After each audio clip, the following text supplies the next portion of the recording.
It's a beautiful bacon day, Cookie Crusaders. We got some big news today with the drop of the in-game notices about the cookies.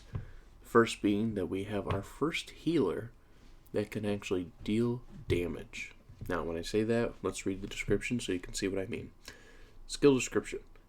Carol sings the songs of joy to restore the team's HP and increase their crit percent and crit, which I'm thinking is going to be the crit damage. They just didn't say that specifically in this, which could be a typo, but that's okay. When only 2 or fewer cookies are left, including Carol Cookie, switches to the Song of Change instead, having her cooldown immediately reset and decreased for the remainder of the battle.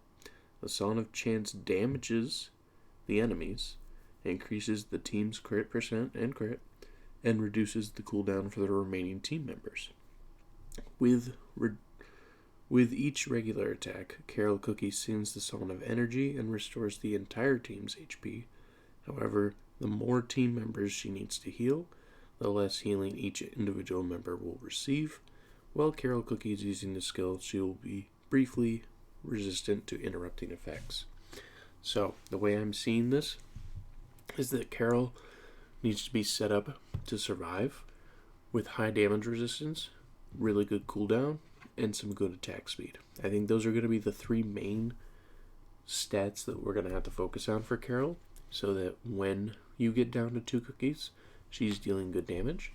And if she has really good damage resistance abilities, she should be one of the 2 surviving, so that she can deal damage to the enemy team. Because having a healer that can also do damage means that you have more versatility in the team and more capabilities to potentially win each battle. So that's part 1 that we're going to talk about. Number 2, Sherbet. So we already know it's a ranged cookie, but the skill description summons 15 frost shards that divides them based on the number of targets and attacks the enemies cycling between them in the order of highest attack. Frost shards deal additional damage depending on the number of frost stacks. Targets hit with frost shards are inflicted with frost and nullify debuff resist effects. There is a chance of hit targets to become frozen as well. Sherbet Cookie is partially immune to freezing and will convert healing that exceeds his max HP to an HP shield. While Sherbet Cookie is using his skill, he'll be briefly resistant to interrupting effects. So the cool thing here is that when he attacks, if there's 5 cookies, it's going to deal 3 hits each to the 5 cookies. If there's only 4 cookies, they'll give 4 hits, and then an extra 1 to the remaining. If it's 3 cookies, they'll give 5 hits.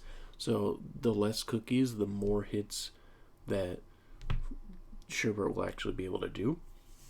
So one of the kind of key things I think here is that I think summoners are probably going to be the best against Sherbet, because it creates so many targets that the frost and freezing won't be able to be as effective. So that's just, I'm thinking of counter teams ahead of time.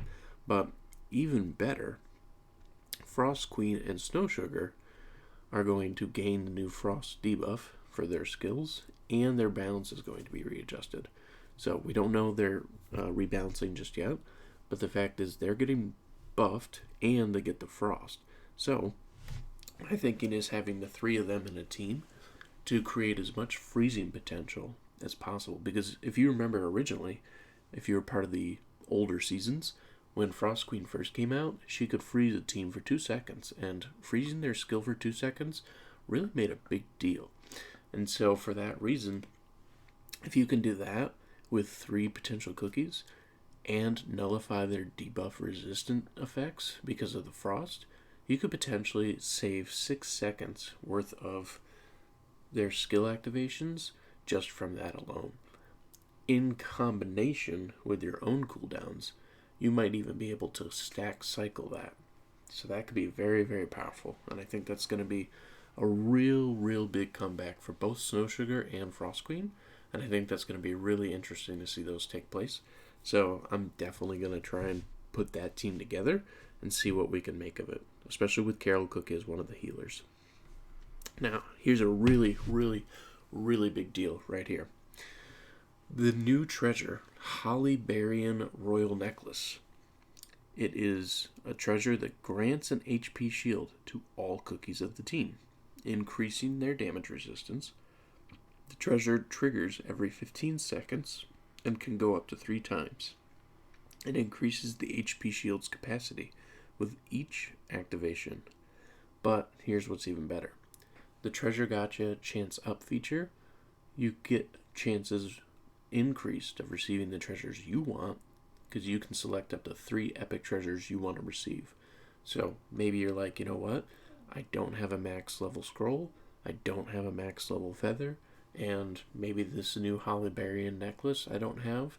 I want those 3 to be the higher chances of treasures that I get.